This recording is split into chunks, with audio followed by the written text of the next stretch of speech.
Karena menurut saya selama pelanggaran HAM itu belum ada penyelesaian, itu tanggung jawab siapapun rezimnya. Meskipun rezim itu bukan pelakunya. Sorry, Iya, pada waktu Anda dijemput, iya, kemudian diinterogasi, iya. mereka pengen tahu apa? Mereka pengen tahu kakak saya ada di mana. La ilaha illallah. Mas Wiji Tuko yang ini. Iya, Mereka pengen tahu Mas Wiji Tuko ada di mana. ada di mana. Anda tahu emang pada waktu itu? Saya nggak tahu. Maret 98 itulah puncak dari ketegangan teman-teman hilang karena waktu itu kami berkomunikasi juga memang belum ada handphone ya, tapi kita udah makanya. punya Starco. Pager. Saya sebelumnya juga pernah dengar bahwa ada beberapa korban korban pelanggaran HAM atau korban penculikan itu dibawa ke sana gitu ya. Nah, Maksudnya ke Pulau Seribu itu? Eksekusi? kemungkinan itu.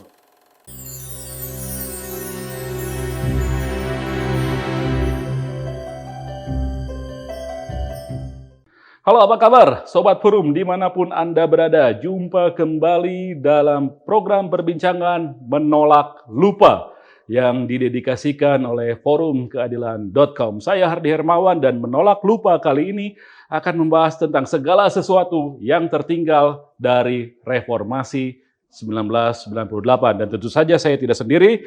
Saya sudah bersama dengan teman saya, seorang aktivis HAM, seorang pegiat yang sangat concern dengan isu-isu masyarakat marginal. Saya bersama dengan Wahyu Susilo, aktivis HAM. Apa kabar, Mas Wahyu? Baik. Puas nggak dengan 25 tahun reformasi? Sangat tidak puas. Sangat tidak puas? Iya. Pantes Anda nggak kaya-kaya. Karena sekarang akan kembali lagi ke masa-masa sebelum 98. Itu yang saya kira Tanda-tandanya udah dilihat seperti itu? Saya kira banyak anak-anak muda, banyak teman-teman muda, teman-teman mahasiswa sudah lupa pada jejak-jejak sejarah di mana. Enggak. Mahasiswa nggak lupa dengan Orde Baru. Nggak lupa. Mereka memang nggak ngalamin. Gimana mau lupa? Mereka nggak tahu. Mahasiswa sekarang itu kelahiran tahun 2000. Iya. Ya kan? Jadi reformasi yang terjadi pada tahun 98 dan Orde Baru yang terjadi sebelumnya, mereka tidak ngalamin. Jadi mungkin mereka lupa, mereka tidak pernah tahu. Persoalannya, Anda mungkin kurang ngasih tahu ke mereka. Nah, ya saya kira memang bangsa kita adalah bangsa yang lupa sejarah ya. Bangsa pelupa ya. Bukan hanya anak-anak muda atau teman-teman mahasiswa sekarang, tapi di antara kita pun kadang-kadang lupa. Ya, ada sejarah 20 tahun yang lalu, sejarah 40 tahun yang lalu, sejarah-sejarah kelam yang pernah dialami Indonesia. Bahkan misalnya teman-teman aktivis buruh pun kalau ditanya siapa itu Marsina, kadang-kadang juga nggak tahu. Oh, ironis kalau itu ya. Aktivis buruh kadang-kadang tidak tahu siapa itu Marsina. Makanya ada ketua umum partai nggak tahu seperti apa Orde Baru. Wajar kalau gitu ya. Iya. Tapi sebenarnya apa sih yang paling membuat risau Mas Wahyu dari perjalanan reformasi sampai 25 tahun ini, sehingga Anda katakan bahwa ini reformasi mungkin kembali ke titik nol? Iya, karena ada banyak utang reformasi ya, Mas ya. Jadi soal pelanggaran HAM masa lalu. Ya. Saya kira di tahun 98 pun ada banyak persoalan-persoalan yang dialami oleh para pejuang reformasi kita. Misalnya mulai dari peristiwa penghilangan paksa, kemudian peristiwa Trisakti, kemudian peristiwa Semanggi. Itu sampai sekarang 4 kasus itu sendiri tidak ada juntrungnya penyelesaian mereka. Gitu. Padahal mereka yang berkorban untuk terjadinya reformasi tidak ini. Ada mereka, kita tidak mengalami kebebasan seperti ini. Gitu. Ya. Dan Anda katakan bahwa itu tidak disentuh sama sekali.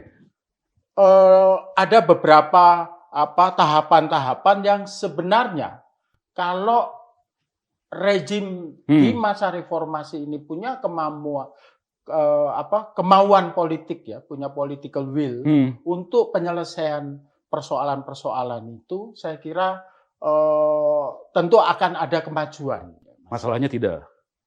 Padahal misalnya ya, kalau saya nggak salah ingat, DPR sudah melakukan paripurna dan mengusulkan ya bahwa kasus ini harus dibawa ke ranah pengadilan hukum, pengadilan HAM ya. Komnas HAM sudah menyelesaikan laporan investigasi dan rekomendasinya untuk kemudian itu dibawa sebagai dokumen pro justisia. Itu sampai sekarang nggak ada. Kalau saya sering diskusi atau bahkan sering nagih janji ya teman-teman Komnas HAM, kasus pelanggaran HAM itu selalu dipingpong gitu ya. Mereka sudah bikin, kembalikan lagi. Mereka buat, kembalikan lagi. Seperti itu. Oke, jadi sebetulnya 25 tahun reformasi dalam urusan hak asasi manusia, kita tidak kemana-mana. Saya kira belum ada kemajuan yang signifikan. Ya, misalnya soal instrumentalis ya. Indonesia kemudian meratifikasi konvensi HAM, kemudian menjadi anggota Dewan HAM, itu patut diapresiasi. Tapi PR-PR yang seharusnya lebih dulu diprioritaskan, itu sampai sekarang nggak ada. Gitu. Di 1-2 tahun ini memang kemudian ada misalnya langkah yang dilakukan oleh Jokowi ya, membentuk tim penyelesaian pelanggaran HAM. Tetapi juga dia masih setengah-setengah, tidak mau menyatakan bahwa negara bersalah atau permintaan maaf, hanya memberikan penyesalan. Memberikan penyesalan, ada tim penyelesaian pelanggaran HAM, tapi laporan dari beberapa teman itu ya sangat terbatas kuasa penanganannya. Dan sampai sekarang nggak ada tanda-tanda janji untuk membawa kasus ini ke ranah yudisial. Kan berat sekali membawa persoalan-persoalan itu ke ranah hukum, Mas Wahyu. Artinya banyak sekali orang yang mungkin akan dibidik dan mereka bukan orang sembarangan, yang mereka juga bisa berbuat sesuatu untuk mengadakan perlawanan yang mungkin dampaknya bisa lebih fatal juga. Iya, dampaknya mungkin bisa jatuh seperti Gus Dur ya. Untuk pemerintahan. Iya, karena Gus Dur pernah mengupayakan itu. Gitu ya. Akhirnya jatuh. Gitu. Dan tidak ada keberanian sebenarnya dari rejim-rejim setelah Gus Dur untuk mengangkat kembali isu pelanggaran HAM ini. Karena menurut saya selama pelanggaran HAM itu belum ada penyelesaian, itu tanggung jawab siapapun rezimnya, meskipun rezim itu bukan pelakunya. Iya. Karena negara yang sebenarnya punya urusan di sana dan itu diwakili oleh pemerintahannya. Iya. Kita harus berkaca pada pengalaman di Amerika Latin. Tapi apa benar ini yang kena risiko sebenarnya pemerintahannya saja yang kemudian dia bisa dijatuhkan? Tidakkah akan ada risiko yang lebih besar misalnya karena perlawanan yang begitu hebat, lalu kemudian muncul lagi konflik sosial, konflik horizontal di kalangan warga dari mereka yang kemudian memanipulasi warga untuk melakukan mendapatkan dukungan. Saya kira sebenarnya di akar rumput sudah selesai persoalan itu ya. Ada perdamaian antara teman-teman misalnya ya. Ini yang dilakukan teman-teman Syarikat. Di 65. Melakukan itu di akar rumput ya. Jadi mereka sama-sama mengakui ini soal pelanggaran HAM harus ada penyelesaian.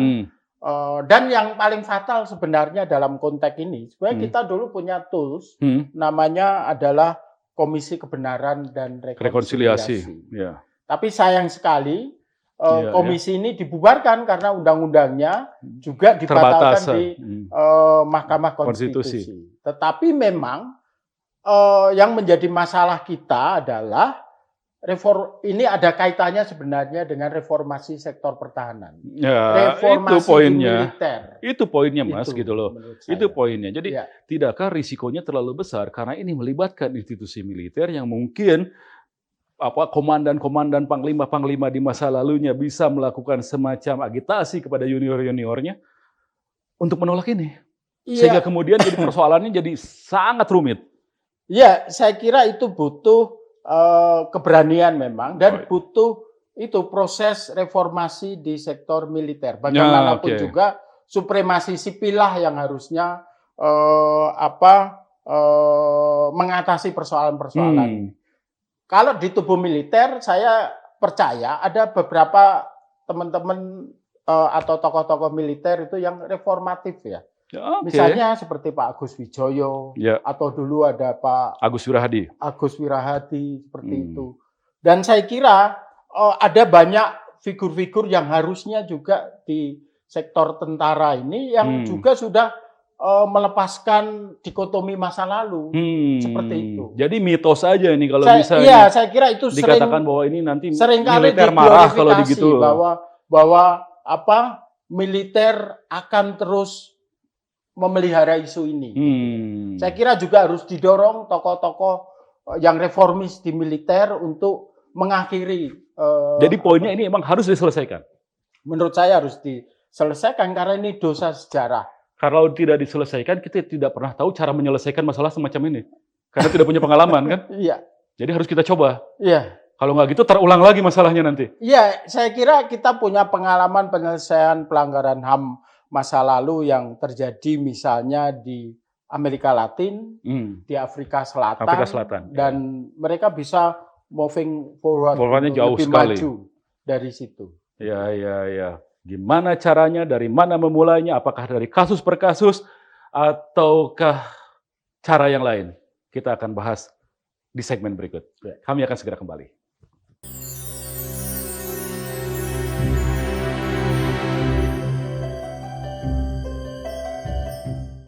Kita kembali di Forum Keadilan TV yang menyajikan podcast Menolak Lupa, membahas tentang yang tertinggal dari Reformasi 98. Saya Hardy Hermawan masih bersama dengan Mas Wahyu Susilo, seorang aktivis HAM yang mendesakan agar penyelesaian kasus-kasus HAM segera dituntaskan kalau tidak ingin reformasi ini kembali ke masa Orde Baru. Ya kan? Karena Orde Baru itu kan ciri khasnya pertama KKN, kedua melanggar HAM kan? Ada lagi nggak tuh? Dominasi tentara. Dominasi tentara. Nah, kalau kita tidak mau kembali ke sana, selesaikan ini karena bangsa yang tidak bisa menyelesaikan masalah masa lalunya akan dikutuk untuk terus mengulanginya. Itu kata Jos Santayana, seorang sejarawan. Nah, jadi tadi minta ini diselesaikan, apapun tantangannya.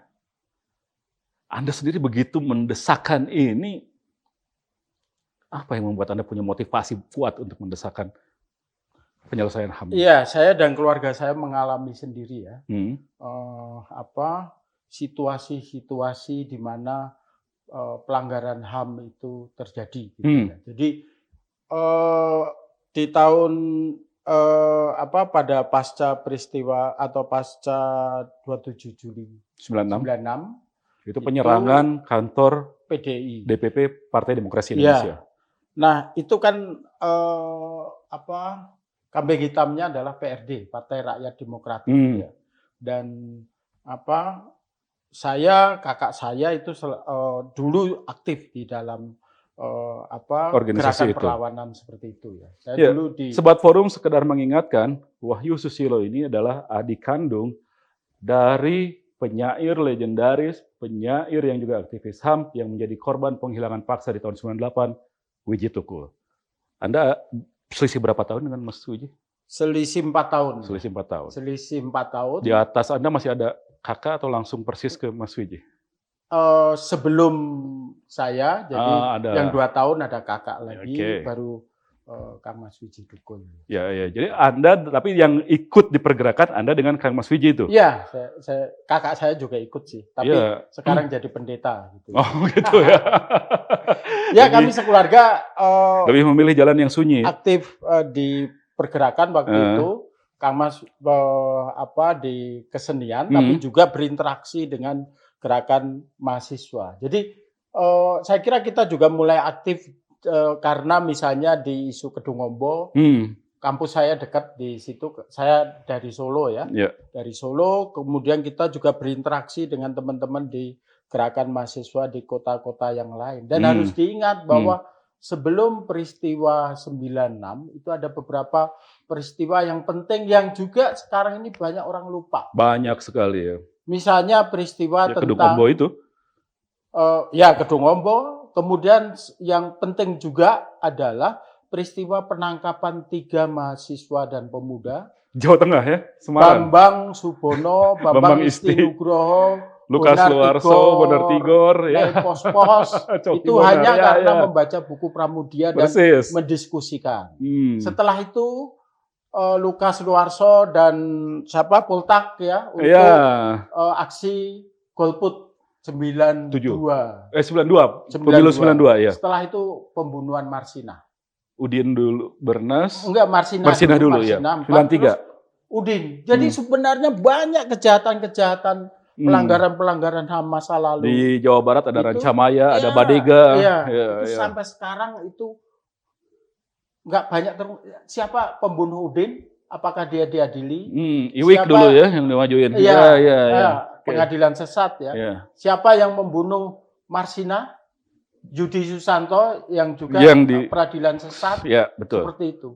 Siapa yang ada di balik pembunuhan-pembunuhan itu? Tidak Sampai terbayangkan sekarang nggak oleh pernah teman-teman anak muda sekarang apa yang Iya. terjadi di Dan zaman Orde puncaknya Baru saya seperti kira, itu. misalnya di perlawanan 96, perlawanan 98 itu akumulasi dari perlawanan-perlawanan yang dibangun pada masa-masa Dan respon dari penguasa juga semakin lama semakin kencang. semakin kencang, tapi saya kira itulah yang juga membuat teman-teman militansinya juga tinggi. Gitu. Sehingga, Aksi bertemu reaksi. ya, sehingga mereka juga Ya. berani mempertaruhkan segalanya. Jadi Sampai hilang. sampai hilang. Nah ini ya jasa-jasa mereka inilah yang membuat kita sekarang bisa bebas bicara meskipun sebentar lagi nggak tahu kita masih bisa bebas bicara atau enggak gitu.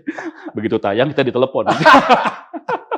Kemarin aja Butet udah ngeluh seperti itu. Gitu. Jadi sampai hilang. Sampai hilang dan saya kira bukan hanya saya berjuang ini bukan hanya karena kakak saya, masih banyak teman-teman lain ya. Tidak semata urusan personal. Tidak semata urusan personal. Meskipun Karena ada aspek personal di sana. ada aspek itu, tapi Oke. juga ada komitmen-komitmen. Ada komitmen yang jauh lebih lainnya. besar. Saya ingat ya,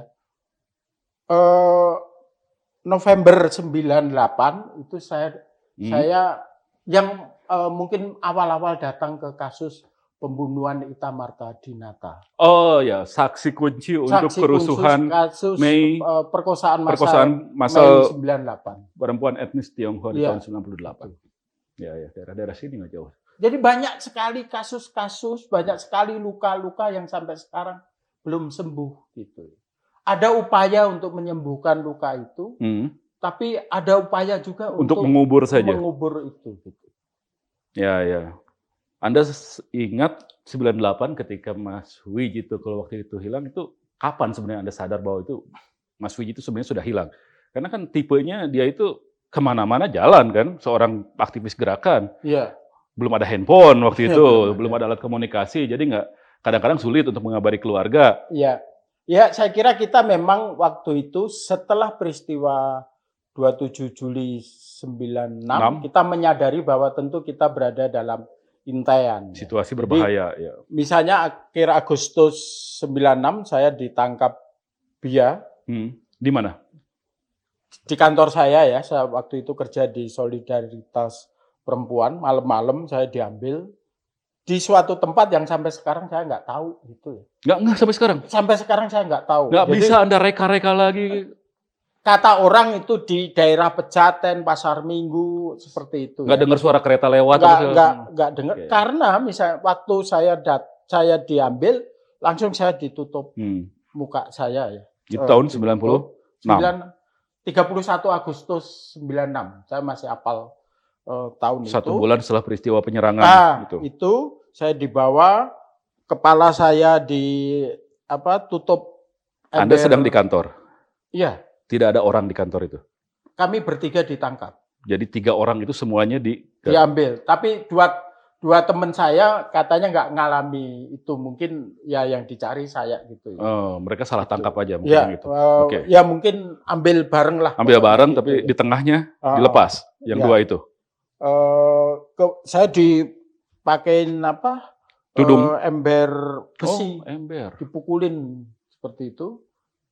Sampai nggak kerasa sakit karena saking sakitnya.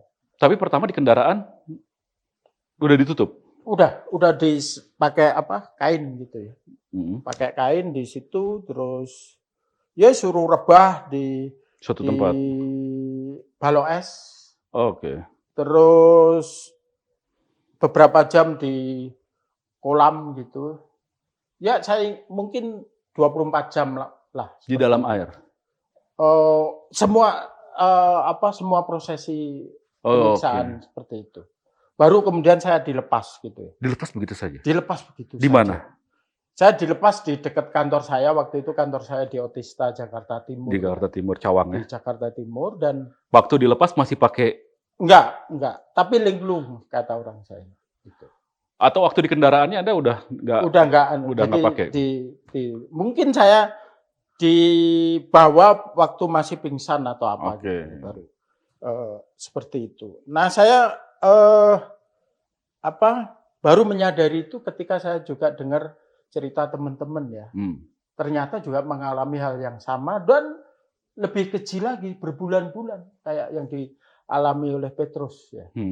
Petrus Haryanto yang sampai sekarang terus berjuang sakit, ya. Seperti itu. Jadi dengan apa yang saya rasakan saya bisa merasakan betul bahwa Iya. Pada waktu Anda dijemput, iya. Kemudian diinterogasi, iya. Mereka pengen tahu apa? Mereka pengen tahu kakak saya ada di mana. La ilaha illallah. Mas Wijituko yang ini? Iya. Mereka pengen tahu Mas Wijituko ada di mana. Anda tahu emang pada waktu itu? Saya nggak tahu. Iyalah, zaman itu juga untuk memberikan informasi kan berbahaya sekali. Iya. Semakin banyak tidak tahu, semakin baik, semakin aman gitu ya. Iya. Tapi Anda dipaksa untuk itu. Untuk itu. Dan mereka tahu mungkin sampai batas penyiksaan sampai mana emang ini jujur nih, emang nggak tahu. Dilepas. Iya. Hanya untuk cari tahu ini aja sampai harus dibegitukan. Iya. Dilepas di dekat kantor Solidaritas Perempuan di Cawang. Di Otista. Di Otista. Setelah itu berapa lama Anda bisa kembali ingat, pulih dan lain sebagainya? Saya waktu itu harus tinggal di rumah teman di Kerawang untuk menenangkan diri. Memulihkan diri. 2 minggu saya baru. Tapi sampai beberapa bulan itu kalau saya dengar ya kalau ada tentara lewat atau ada orang rambut cepak lewat itu saya masih gemetar seperti itu. Dan saya masih meninggalkan benjol di sini hasil dari sampai sekarang. Dari pasti Anda nggak tahu apa yang dikenakan ke sana juga, udah nggak inget ya? Ya mungkin tembok kalau dan ember besi atau benda keras lain. Ya. Itu satu hari saja sudah seperti begini dampaknya. Oke, itu 96. Ya. Sempat komunikasi dengan Mas Wiji waktu itu? Ya, saya ya mungkin tentara nggak bodoh ya waktu itu karena awal Agustus kakak saya memang mampir di kantor Solidaritas Perempuan ya. Tetapi setelah itu dia kemana? Dia kemudian kalau kita lihat film Istirahatlah Kata-Kata, dia dievakuasi di perbatasan di Kalimantan Malaysia ya di Sanggau waktu itu. Kalimantan Utara sekarang ya? Timur. Kalimantan Barat, perbatasan dengan Sarawak. Perbatasan Sarawak, ya. Baru belakangan Anda tahu dia ada di sana? Dia ada di sana, saya berkomunikasi lagi bulan Oktober 97. Setahun setelah kejadian itu? Ya, setahun dan ya kita seperti kucing-kucingan aja, hanya janji, kemudian ketemu, ngobrol sebentar, terus. 97 dalam posisi per telepon atau komunikasi seperti apa? Bertemu. Saya sempat bertemu di Jakarta. Gramedia, seberangnya Matraman. Ada rumah makan Padang itu. Oh iya. Ya. Itu. Di Matraman, Jakarta Timur. Sempat ketemu di sana berapa lama kira-kira? Mungkin hanya 1-2 jam ya. 1-2 jam. Dia minta beliin buku aja. Nggak punya duit masih dia itu ya. Iya. Habis itu dia bilang mau kemana? Dia akan ke Tangerang ya, karena dia mengorganisir Masa buruh lagi. buruh. Ya. Dia bilang bahwa kalau dia sendiri dia merasa lebih lebih pusing lah gitu. Jadi lebih baik. Ya dia pengen memang ya orang yang organizer kalau Iyalah, hanya sendirian kalau itu dilepaskan kan, dari ya, masa ya ya, rasanya pasti galau. ya, Jadi dia balik lagi ke Jakarta, ke Tangerang. ya, Itu pertemuan terakhir? ya itu pertemuan muka terakhir Pertemuan muka terakhir. terakhir. Setelah itu bagaimana kita akan lanjutkan di segmen Ya. berikut, tetap di Menolak Lupa.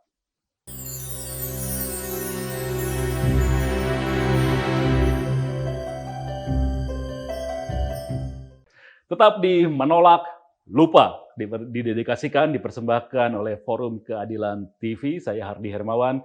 Kita masih membahas tentang yang tersisa, yang tertinggal dari reformasi 98. Saya masih bersama dengan Wahyu Susilo, aktivis hak asasi manusia. Jadi tadi sudah disebutkan oleh Mas Wahyu bagaimana dia mengalami tindakan yang ya mungkin melanggar hak asasi manusianya. Dihilangkan meskipun hanya 24 jam, tapi mengalami penyiksaan yang luar biasa, di luar batas kemanusiaan, tersisa sampai sekarang, ada benjolan di kepalanya, sampai hari ini akibat dari penyiksaan itu. Dan kemudian Kang Masnya, kakaknya, Wiji Tukul, juga dihilangkan. Tapi terakhir bertemu pada Oktober 1997, Ya. di seberang toko buku Gramedia di Matraman, Jakarta Timur. Waktu itu dia katanya akan ke Tangerang berorganisasi lagi biasa. Lalu Anda kemana? Ya, saya kerja lagi. Ke SP lagi? Saya kerja waktu itu masih di situ? Di SP, tapi saya juga masih kumpul-kumpul sama kan Anda juga teman-teman. udah terlibat di aktivitas buruh kan pada waktu itu? Iya, kan SP juga ngorganisir buruh dan pekerja migran ya. Seperti itu. Tapi bukan di Tangerang yang jadi ini Anda? Enggak. Kita di Kerawang, di tempat-tempat yang di mana basis dari pekerja migran ada gitu. Dan itu pertemuan muka terakhir dengan Mas Wiji. Iya. Oktober 97. Iya. Masih ada telepon-telepon setelah itu? Iya, masih ada telepon. Kebetulan saya di kos ada telepon dan teman-teman kos saya juga mayoritas juga aktivis ya waktu itu. Waktu itu juga ada teman-teman PRD yang sembunyi di kos saya di situ. Di Otista itu. Enggak, saya kos di Palmerah. Oke, di arah Matraman sana juga ya? Enggak, Palmerah Jakarta Barat.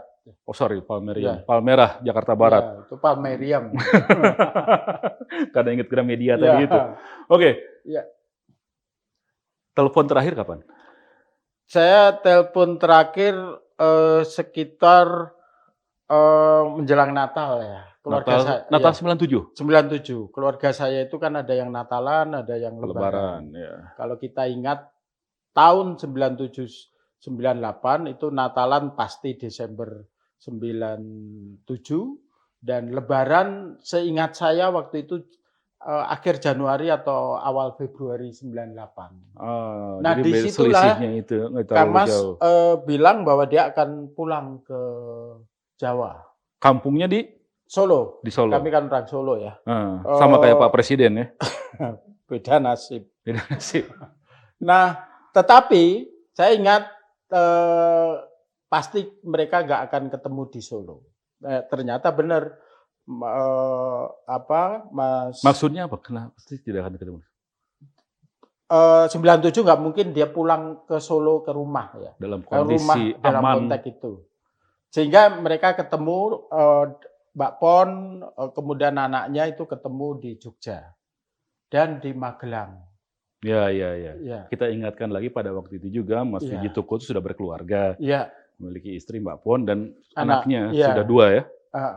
Oke. Jadi tinggalnya di Solo. Di Solo. Tetapi kalau akan bertemu sembunyi-sembunyi, karena 97 kalau ketemu sudah sembunyi-sembunyi juga gitu. Nah, itulah komunikasi saya terakhir bahwa dia menginformasikan bahwa dia akan pulang bertemu dengan keluarganya. Ketemu nggak kalau sama keluarganya waktu itu? Ketemu di Parangtritis. Parangtritis di 97 akhirnya atau sudah masuk 98? Kalau nggak salah di Desember 97. Desember 97-nya, masih di bulan tahun 97 Iya, masih ketemu? iya. Dan itu yang terakhir juga dengan keluarganya? Atau masih sempat ketemu lagi Mungkin secara masih fisik? sempat ketemu ya, Masih bulan sempat ketemu? Januari atau bulan apa. Oh, oke. Dan nggak lama kemudian, aktivis lain sudah mulai Iya, seingat saya ada misalnya penghilangan. kayak Nezar, kayak Desmond itu sebenarnya adalah lebih Desmond, duluan, Pius Pius, sudah atau lebih duluan, Jati ya, Raharjo Jati, Jati, ya. Faisal Reza, Haryanto Taslam. Mugi itu kan saya kira di masa-masa sidang umum MPR. Ya, Februari Maret. Itu ya, Maret 98 itulah puncak dari ketegangan teman-teman hilang karena waktu itu kami berkomunikasi juga, memang belum ada handphone ya, tapi kita makanya. udah punya Starco. Pager. Pager ya. Pager setiap kita dengar pasti akan ada berita-berita itu. Ya. Dan itulah saya juga terus memikirkan Tukul. Dan di mana saya selalu nanya juga pada teman-teman itu, tapi teman-teman yang biasa saya tanya itulah yang hilang. Kayak Jati, kayak Iya, Jati lah utamanya. Utamanya ya. Waktu itu. Kayak Jati waktu itu adalah kalau nggak salah koordinator organ legal PRD, waktu itu Komite Penyelamat Demokrasi atau apa saya lupa. KNPD lah. Jadi tidak tahu juga harus bertanya pada siapa. Iya. Tapi kan sempat kedengaran Mas Tukul itu awal-awal 98 masih sempat ketemu dengan aktivis-aktivis lain. Iya, seingat saya komunikasi misalnya dengan Stanley ya. Stanley waktu itu ISAI. Bekas Ketua Dewan Pers dari ISAI ya. Dia menginformasikan bahwa dia sering ketemu di kawasan Utan Kayu. Ya. Masuk Utan akal. Kayu itu ada dua tempat yang Tukul dulu sebelum dia menjadi buron tuh sering datang ke ISAI dan ke rumah Pak Pram. Oh ya, sebelah sananya ya betul. Itu. Bukan ke Koramilnya ya sebelah. Dekat juga itu di sini. Koramil itu dibangun mungkin karena dekat rumah Pak Pram. Ya. Tempat Pak Pram itu agak nyebrang, dia sebelah sananya. Di ujung mau dekat ke Bebas itu ada Teater Utan Kayu. Ya. Lalu kemudian Anda meyakini bahwa dia jadi korban penghilangan tuh? Apa? Sebenarnya sejak Mei 98 kita konsolidasi ya teman-teman PRD juga konsolidasi itu, tapi banyak yang di penjara. Tapi yang di penjara merasa beruntung karena mereka masih selamat gitu ya. Dan juga yang ditangkap secara formal lebih dan mereka saling berkomunikasi. Memang waktu itu ada silang sengkarut bahwa dia diselamatkan, dia ke luar negeri, dibawa oleh siapapun, semua orang dikorek keterangannya gitu ya. Ya ternyata nggak ada yang memastikan bahwa Tukul ada di mana. Baru kemudian dideklar bahwa ya dia hilang waktu itu oleh teman-teman Kontras. Bahkan agak terlambat. Iya betul. Tahun 2000 baru agak belakangan. Baru. Karena itu proses untuk mengklarifikasi itu. Iya. Oke. Ada beberapa korban orang hilang yang kemudian dilepas dan keluar. Sebagian di antara mereka sempat mengaku pernah mendengar nama-nama lain yang kemudian sampai sekarang hilang. Ya ketemulah di satu tempat. Tentang Mas Tukul sendiri ada yang cerita begitu? Ada beberapa orang yang memberi informasi saya ya. Tapi saya selalu mengecek ini pada teman-teman yang lain ya, terutama saya sering ke misalnya teman-teman sering ke Jati, sering ke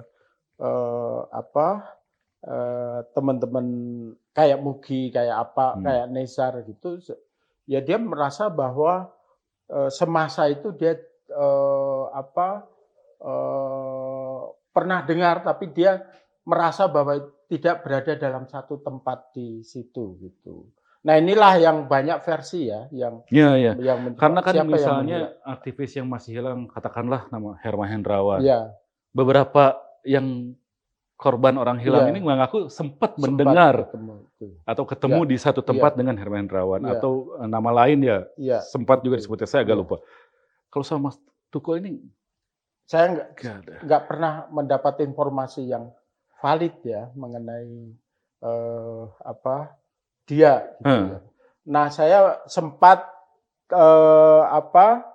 karena saya juga dimintai keterangan oleh Komnas HAM waktu mereka bikin informasi bikin investigasi ya mengenai kasus orang hilang itu, saya sempat diperdengarkan kesaksian dari pihak tentara. Mereka juga nggak menyebut lokasi, nggak menyebut nama-nama orang satu persatu, tapi ada satu segmen yang sempat saya dengar bahwa ya mereka udah nggak ada semua. Nah itu maknanya apa yang saya kira? Mereka ngomongnya letterlek nggak ada semua. Udah nggak ada semua. Nggak bilang mereka dihabisi, nggak bilang apa, cuma ya mereka ada sudah nggak ada. Nah ini yang harusnya. Tapi nggak nyebut satu persatunya nggak? Atau ditanyakan si ini sama si. Ya tentu kalau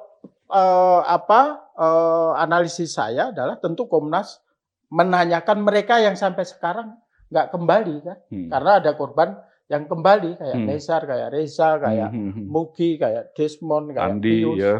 Tapi 14 orang tidak kembali. Yang nggak kembali. Apakah 14 orang itu yang sudah nggak ada semua? Gitu. Nggak ada itu dengan metode apa? Tapi yang mengatakan sudah tidak ada semua itu, mereka juga mengakui terlibat dalam yang sudah kembali ini. Nah itu yang saya kira kita harus baca laporannya Komnas HAM ya. Karena seingat saya juga, ini mungkin juga teman-teman Komnas HAM yang pada waktu investigasi itu, bagian itu di dalam rapat paripurna itu nggak disetujui oleh elemen dari Komnas HAM yang militer. Dalam rapat paripurna? Dalam rapat paripurna Komnas HAM. Kita tahu kan beberapa waktu pada yang waktu lalu dulu kan di awal-awal ada unsur-unsur tentara di dalam Komnas HAM. Ya. Jadi tidak semuanya itu Komnas HAM pun melakukan investigasi yang katakanlah total gitu ya. Karena ada hambatan juga dari internal. Data semua ada, mereka nyusun laporan, draft laporan.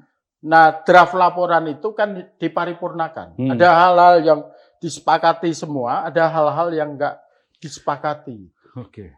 Jadi setelah itu hampir 20 tahun. Iya. Sejak 2000 sampai 23 tahun sampai sekarang, Anda hanya mendapatkan potongan-potongan misteri aja. Iya. Tidak pernah ada kejelasan apapun. Enggak pernah dapat itu ya. Seharusnya kan saya baca beberapa laporan dari Komnas HAM, tapi juga itu kayak mosaik aja dari cerita-cerita yang Anda pernah mencoba nggak kira-kira merangkai ini mungkin yang terjadi itu seperti ini dan permasalahan ketika ini tidak terungkap karena sesuatu hal ini gitu. Pernah Anda coba untuk? Saya kira saya juga membantu waktu itu teman-teman Tempo bikin laporan khusus tentang Wiji Tukul, bahkan tentang Wiji Tukul waktu itu kalau nggak salah Mei 2013 atau berapa itu. Nah, ya, 15 tahun reformasi. Iya, 15 tahun reformasi. Bahkan di situ saya baru tahu ada fakta baru bahwa ada kemungkinan mereka hilang di Pulau Seribu. Oke, tahan dulu sampai di situ. Di Pulau ada Seribu. Kemungkinan mereka hilang di Pulau Seribu. Kita akan lanjutkan setelah jeda sesaat. Tetap di Menolak Lupa.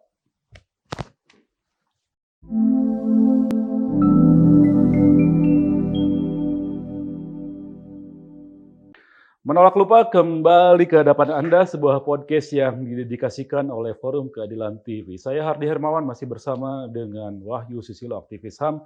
Kita masih membahas tentang yang tertinggal dari Reformasi 98, khususnya tentang kasus orang hilang. Jadi kemudian Anda mengatakan terakhir titik di Kepulauan Seribu. Itu ketika Tempo tahun 2013 melakukan investigasi. Iya. Itu temuan dari mana 2013?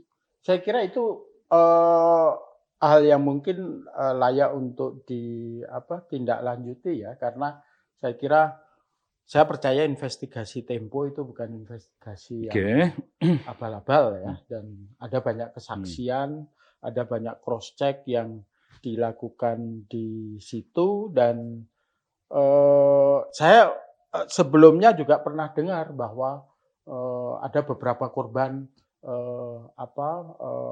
korban pelanggaran HAM atau korban penculikan itu dibawa ke sana gitu ya. Nah, maksudnya ke Pulau Seribu itu eksekusi? kemungkinan itu. Oke. Anda bisa berdamai dengan situasi seperti ini? Enggak. Saya akan terus bertanya, saya akan terus menuntut ya, dengan cara apapun seperti itu. Pasti sudah Anda lakukan kan ke pemerintahan yang sekarang? Iya, dan mereka pernah berjanji seperti itu. Janjinya seperti apa yang Anda ingat? Misalnya tahun 2014 ya. Oke. Waktu itu Capres Jokowi mengundang keluarga korban, keluarga korban pelanggaran HAM, salah satunya adalah keluarga korban penghilangan paksa, dan dia berjanji akan menuntaskan kasus itu, menemukan, mengupayakan, entah hidup atau mati ya mereka berada gitu. Ya. Dan ya saya kira konteksnya waktu itu jelas-jelas ada harapan ya dari teman-teman keluarga korban, karena yang dihadapi adalah orang yang selama ini sampai sekarang kami percaya bahwa dia terlibat di dalam kasus ini, dan kepercayaan kami bukan hanya berdasar dari pengakuan teman-teman, tapi udah ada putusan.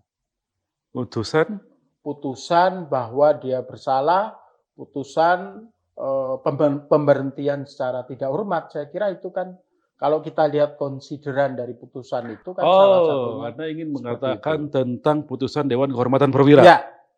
Menyangkut Pak Prabowo Subianto. Oke. Pada waktu itu beliau juga sebagai kandidat. Ya. Pak Jokowi mengundang Anda sebelum Pilpres? Atau sesudah? Ya, pada masa-masa kampanye. Menjanjikan akan mengusut itu. Dan sebenarnya pada saat beliau menjadi wali kota, itu juga beberapa kali mendiskusikan inilah. Ya. Artinya mungkin tidak langsung, tapi dia memahami keluarga kami sebagai keluarga korban. Gitu ya. Itu waktu jadi wali kota, ya. Artinya lebih dari 15 tahun yang lalu. Iya. Apa perkembangannya? Saya kira seperti juga korban pelanggaran HAM yang lain ya. Jadi ya kami tahu bahwa itu pada masa kampanye, tapi kami juga punya ya, Anda berharap. harapan ya, punya harapan untuk itu, dan ya ternyata dia malah bersekutu dengan orang yang kami anggap menjadi pelaku itu. Di 2019? Di 2019 itu. Ketika itu boleh dibilang hilang dong harapan Anda? Sejak 2019 kabinet baru. Ya, kami kecewa ya untuk untuk keputusan mengangkat misalnya sebagai Menteri Pertahanan itu, karena saya kira ya apa yang dia janjikan hanya sekedar janji.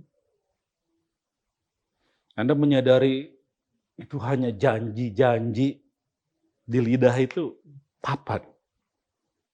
Karena sebenarnya sejak kapan Anda menyadari wah ini cuma janji aja? Ya, selama periode pertama ada beberapa tahapan upaya-upaya kita untuk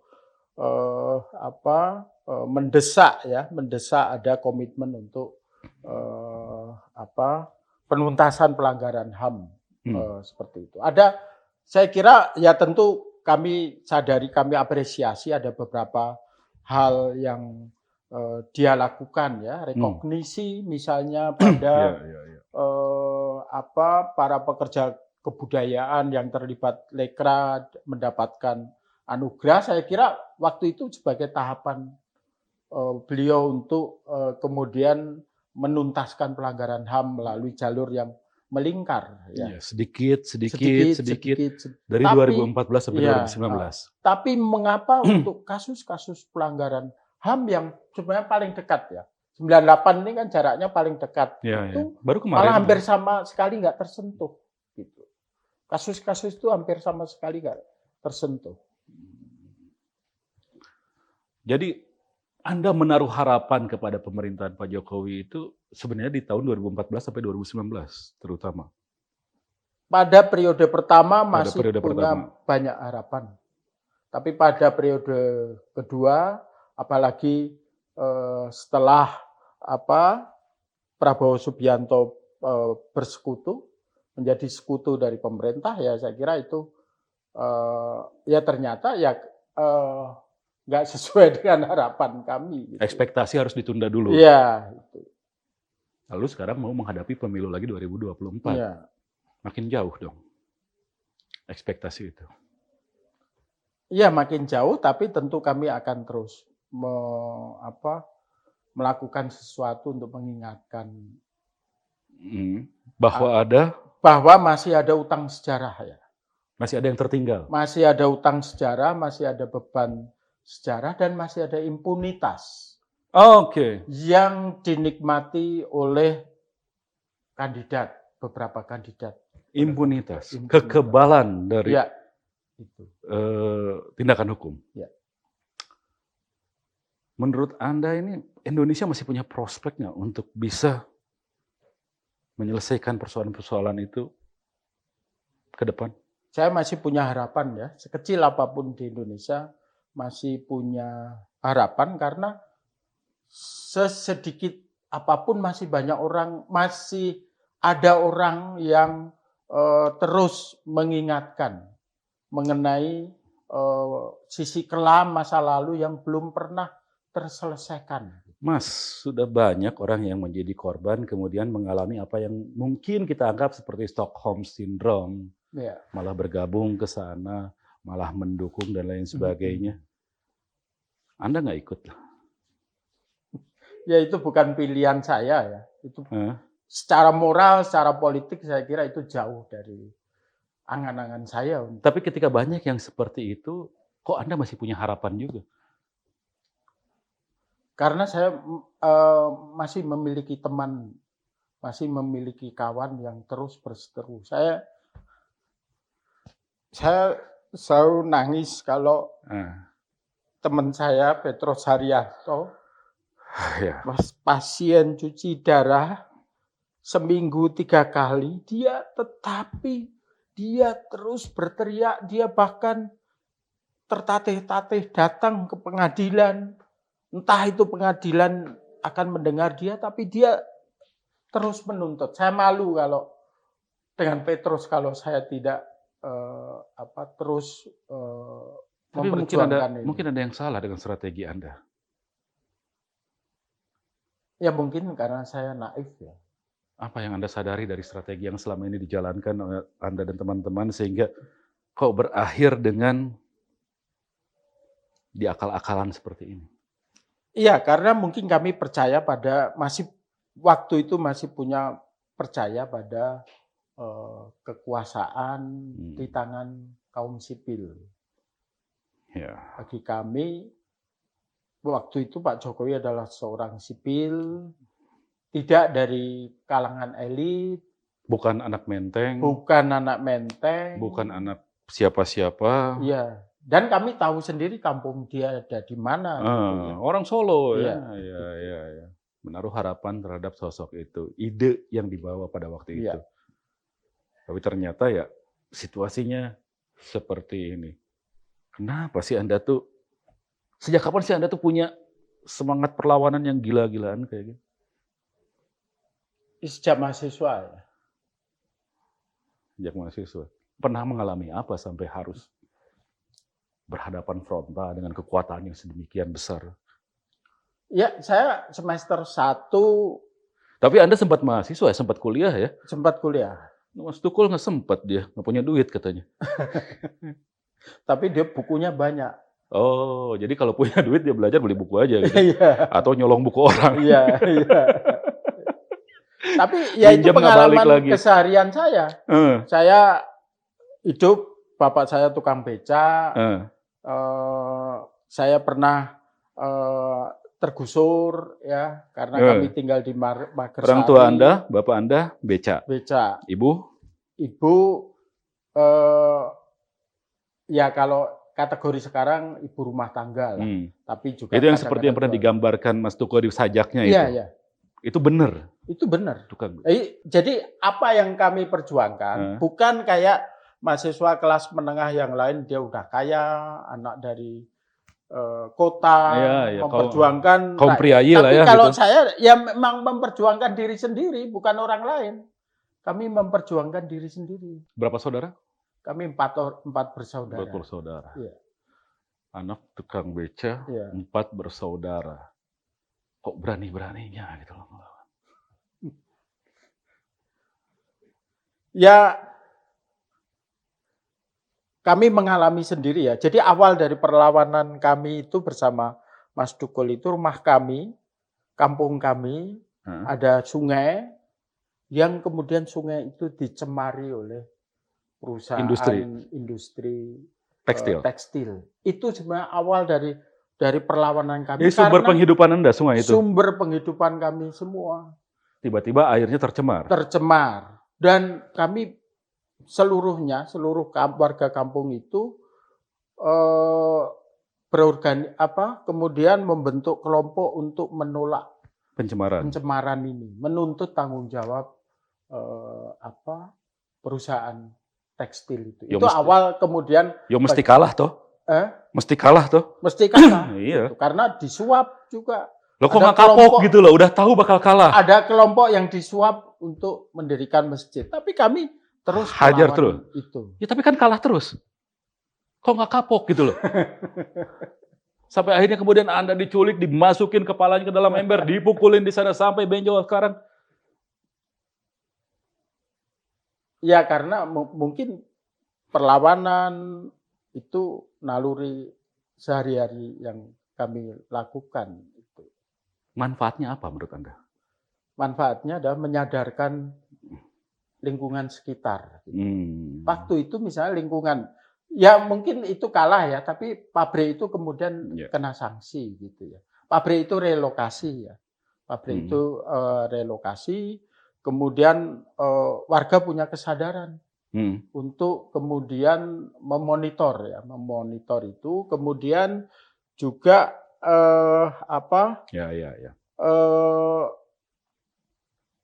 kami kemudian juga menjadi tempat belajar dari teman-teman bagaimana mengorganisir seperti itu. Saya ingat Mas Tukul punya Sanggar Sukabanjir.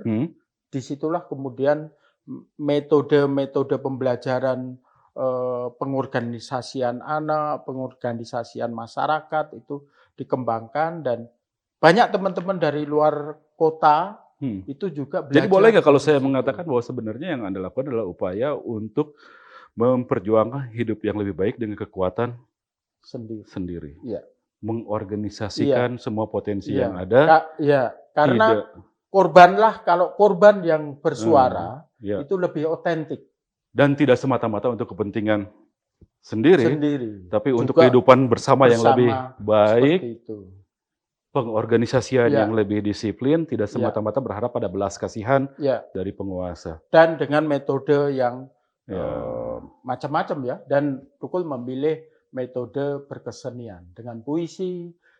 Kemudian dia juga mengajarkan anak-anak untuk menggambar realitasnya. Itulah kenapa posisi dia menjadi sangat otentik. Sampai sekarang dia masih sangat relevan. Kita akan lanjutkan perbincangan setelah jeda berikut.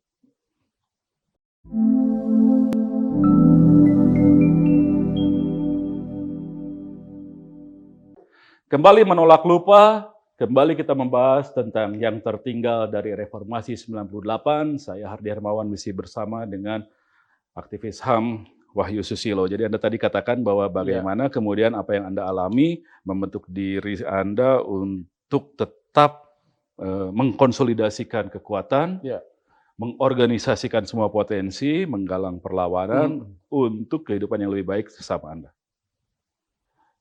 Yang seperti itu kira-kira masih relevan nggak sih untuk situasi saat ini? Itulah yang dibutuhkan sekarang ya. Jadi Emang buat apa? Untuk menyadarkan mereka, karena sekarang yang berkembang di masyarakat juga adalah kesadaran palsu. Tentang? Kesadaran palsu tentang kondisi ekonomi yang sudah lebih baik. Ya. Oke. Kita sudah lepas dari COVID. Ya. Kemudian upah buruh itu juga sudah lebih baik ketimbang yang lalu. Gitu. Nah, saya kira kita perlu memberi informasi-informasi yang lebih yang lebih akurat ya mengenai kondisi-kondisi yang mereka alami, seperti misalnya apa yang dulu saya lakukan juga sampai sekarang kami lakukan untuk mengorganisir teman-teman pekerja migran gitu ya. Lebih sulit dulu atau sekarang menularkan gagasan itu? Lebih sulit sekarang karena merasa bahwa sekarang kebebasan. Dulu kan lawannya kuat. Dulu kan berbahaya. Kebebasan ada di mana-mana. Iya. Kita anggap kebebasan di mana-mana. Bacaan ada di mana-mana. Tetapi sekarang sikap kritis pada situasi sekarang ini kadang-kadang tidak sampai membentur pada keinginan mereka untuk melakukan perlawanan. Jadi gagasan untuk mengkonsolidasikan kekuatan sendiri dan lingkungan, mengorganisasikan diri secara disiplin, lalu kemudian menggalang perlawanan secara sistematis, itu kerap kali nggak laku sekarang ini. Sekarang nggak laku. Orang merasa bahwa aktivis buruh sekalipun. Iya. Aktivis mahasiswa juga. Iya. Sekarang orang akan lebih merasa sudah berbuat baik, sudah merasa punya kepedulian sosial. Kalau mereka sudah nge-tweet, retweet, hashtag atau dia posting sesuatu, demo sampai maghrib. Iya. Nah, itu penting menurut saya ya, sekarang di zaman sosmed, tetapi harus dilanjutkan dengan kerja-kerja offline. Jadi sikap dasarnya sebenarnya kan harusnya tetap itu. Bahwa caranya dengan online, digital, yaitu cara sekarang. Tapi sikap dasarnya kan sebenarnya dari kedisiplinan, dari konsolidasi, dari semangat perlawanan. Kalau dulu kita harus terjun ya.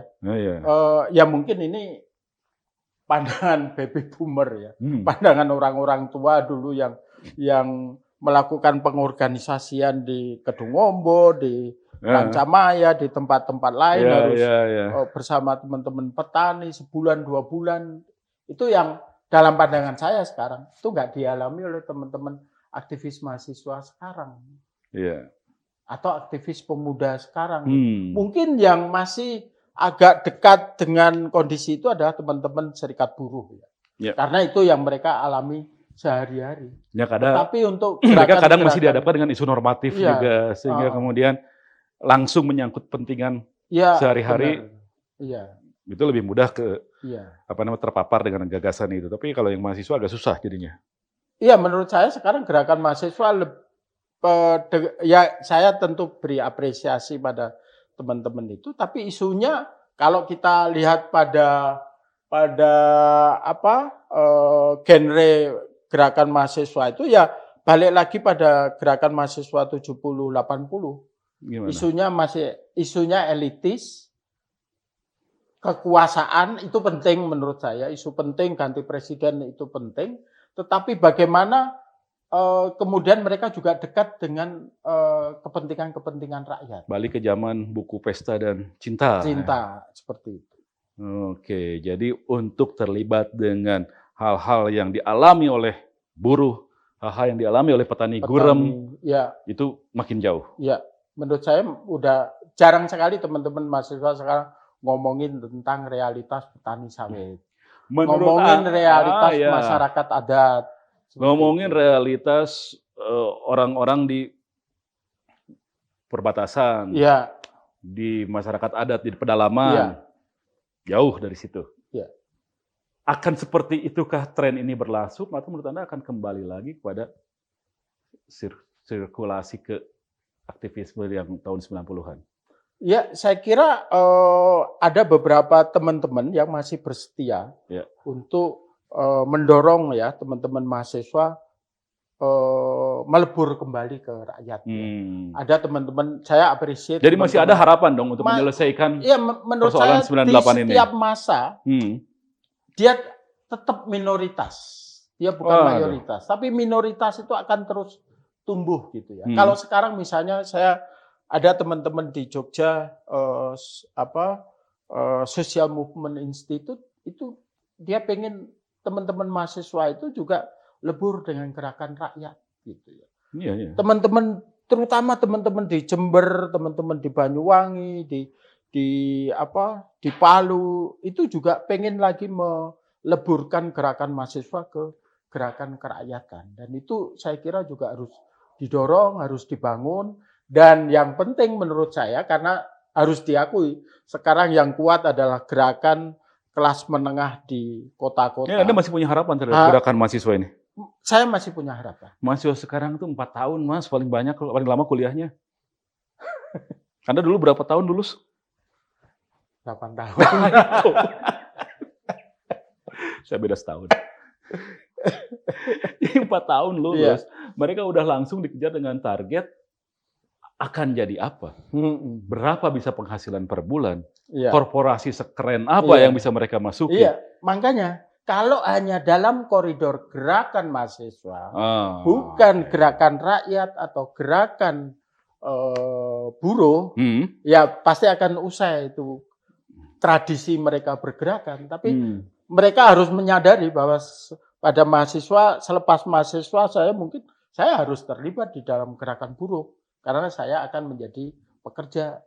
Kalau dia punya kesadaran itu yang lebih bagus menurut saya. Jadi menurut saya puncak gerakan kerakyatan itu bukan mungkin kawah candera di mukanya ada di gerakan mahasiswa, tapi ketika dia menjadi pekerja, ketika dia menjadi misalnya juga aktivis partai politik, tapi dia akan membawa roh gerakan itu di masa mahasiswa, itu akan lebih membuat misalnya gerakan buruh itu juga bernyawa, atau di partai politik dia juga bisa memberi warna dari partai politik itu sendiri. Kesenian masih bisa jadi jalur nggak? Menurut saya masih banyak teman-teman yang udah jadi industri kayak gitu, Mas? Iya. Udah sangat wangi, udah sangat ya sangat priayi lah. Ya, tapi menurut saya banyak teman-teman. Kan dulu Mas Duko di sana dia bergerak kan. Saya kira masih banyak teman-teman yang berkarya, yang berkesenian, bahkan juga menjadi, kita malah nggak tahu siapa yang bikin mural itu. Gerakan-gerakan mural, itu gerakan kesenian ya? Menurut saya gerakan kesenian. Dan film-film pendek, film-film itu juga banyak sekali. Atau video-video yang tersebar di TikTok dan lain sebagainya dengan gaya yang sangat khas anak sekarang tapi kritis, itu juga gerakan kesenian. Ya, menurut saya tugas kita adalah terus menghidupkan roh gerakan itu pada semua sektor. Anda meminta semua roh gerakan dihidupkan setiap sektor, tapi ada juga yang membuat setiap sektor itu dihambatin semua. Jangan lagi ngomong politik katanya. Ya itu yang harus dilawan. Jadi semangat perlawanan itu sebetulnya selalu relevan. Menurut saya selalu relevan. Bahkan di zaman yang sudah terkoneksi antar negara, sehingga anak-anak Indonesia yang sekarang ini tidak hanya bersaing dan bergaul dengan anak-anak sekotanya saja, atau sepulau, atau seprovinsi, atau senegara, tapi mereka sudah terhubung dengan anak-anak yang di Shanghai, di Kuala Lumpur, di Manila, di Abu Dhabi sana. Masih perlu gerakan itu. Kita harus ingat ya, teman-teman K-pop yang campaign soal Black Lives Matter, atau isu Papua itu kan malah teman-teman K-pop yang luar biasa. Anak saya itu K-popers. Dan dia lebih punya pengetahuan tentang Black Lives Matters dan isu Papua ketimbang saya. Dari proses-proses yang dilakukan. Tapi kalau Mas Tukul masih ada, kira-kira boleh nggak tuh mainnya di K-pop aja? Saya kira dia akan juga melihat perkembangan zaman. Iya, karena itu hanya sebagai wahananya Iya. Tapi jiwanya itu adalah tadi perlawanan dan pergerakan. Saya pernah nganter anak saya. Jadi K-pop yang pop itu pun sebetulnya ada punya perlawanan. Jadi kan kalau anak-anak K-pop itu dulu kerjanya bikin cosplay gitu. Iya. Ada yang bikin cosplay itu pakai gaya Orde Baru. Emang gimana gaya Orde Baru? Jadi pakaian tentara, terus dia bawa ini mahasiswa berdarah-darah. Ada kesadaran itu juga. Jadi kadang-kadang kita abai K-pop yang kadang atau kita underestimate tradisi cosplay yang kadang-kadang sangat populer dan mungkin temporer. Tapi kadang-kadang mereka juga kreatif. Oke, jadi perlawanan itu selalu relevan. Selama ada upaya ada situasi ketidakadilan. Ya. Ada penindasan di sana. Ada penindasan. Dan itu masih ada? Ya, menurut saya. Oke. Jadi ukuran kita untuk bisa meyakinkan Indonesia ini bisa melewati tantangan zaman, menurut Anda adalah penyelesaian beban-beban masa lalu itu? Iya. Karena sebenarnya ya kita nggak punya lagi, kalau ganjalan sejarah menurut saya atau utang sejarah kita itu belum terbayarkan ya, yaitu misalnya peristiwa 65 dan peristiwa 98, kita nggak akan keluar dari situasi yang terus menghambat kita untuk menatap masa depan. Dan bahkan bisa mengulangi lagi tanpa kita tahu cara jalan keluarnya gimana, karena kita memang tidak pernah mencoba untuk keluar dari situasi itu. Kita akan segera kembali.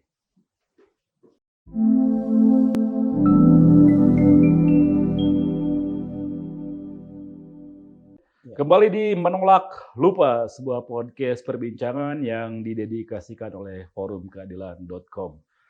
Saya Hardi Hermawan, kita masih membahas tentang yang tertinggal dari Reformasi 98 bersama Wahyu Susilo, aktivis HAM. Jadi tadi Wahyu Susilo mengatakan anaknya ini K-popers, benar ya?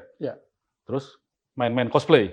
Iya. Cosplay Orde Baru? Cosplay Orde Baru. Jadi ada yang cosplay... Ada seragam tentara, kemudian ada seragam orang yang dibawa tentara itu. Ada orang pakai kostum yang dibawa. Ada yang cosplaynya kayak gini nggak? Mungkin. Kayak Mas Tukul waktu itu. Tapi susah sih, anak-anak sekarang badannya nggak ada yang kayak begini. Nggak ada yang. Dia kan kurus kering bener dulu itu kan. Oke. Mas Tukul ini, dan ini kenapa itu matanya itu? Jadi foto ini diambil waktu Mas Tukul dirawat setelah dia dipopor. Dirawat di Rumah Sakit Mata Dr. Yap, Yogyakarta. Ya. Di Terban ya kalau nggak salah. Nah, itu terjadi karena matanya itu dipopor senapan. Kena di mata pada aksi buruh Sritek bulan Desember 95. Sritek kan Solo? Iya, Sritek Solo. Aksinya di Solo? Aksinya di Solo. Dilarikan ke Jogja? Dilarikan ke Jogja karena matanya. Karena di Solo tidak ada rumah sakit mata? Nggak ada rumah sakit mata, dan dokter karena setelah itu kan Tukul juga dicari-cari ya, karena dia dianggap itu. Nah, dokter mata Yap itu yang juga punya simpati pada perjuangan mereka. Jadi selama dirawat dia nggak bayar gitu ya. Apa yang terjadi pada matanya itu? Itu mata kanan ya? Itu ya mata kanan. Jadi waktu demo Sritek Desember dia ditangkap, kemudian dia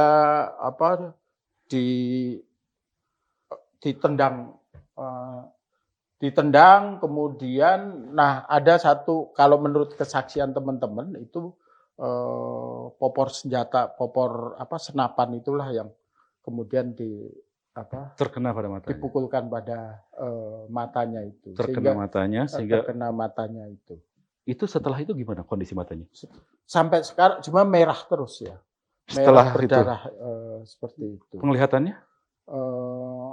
Saya kira mungkin berkurang ya karena terus memerah terus gitu. Jadi ya, dia matanya. selalu pakai perban setelah itu? Enggak. Tapi juga. dia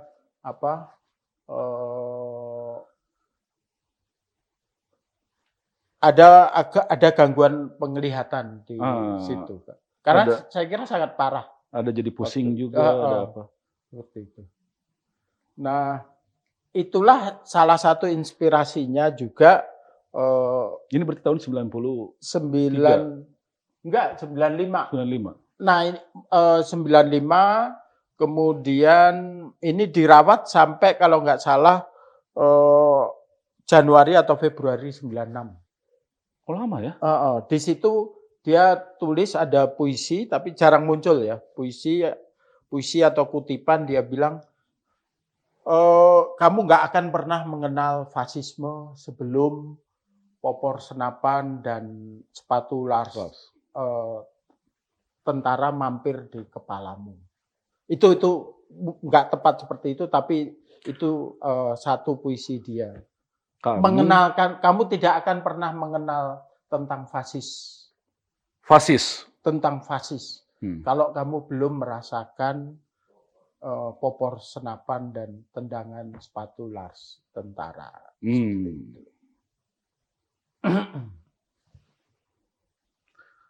Ya. Jadi hampir sudah memberikan segalanya.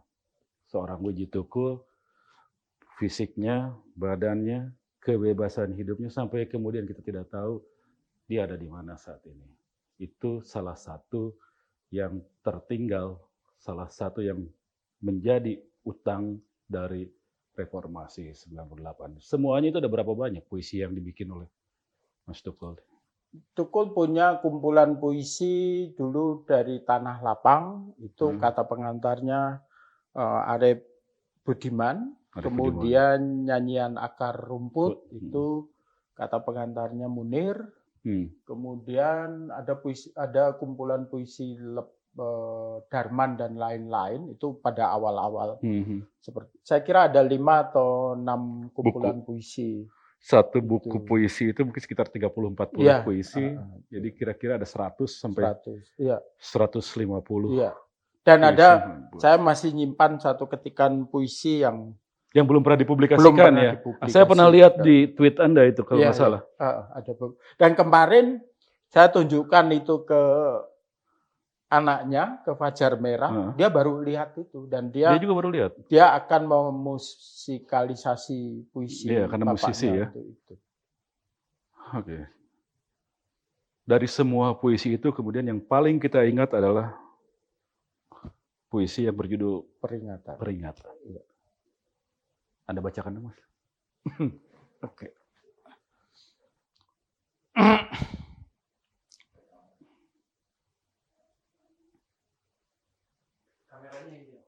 Oke.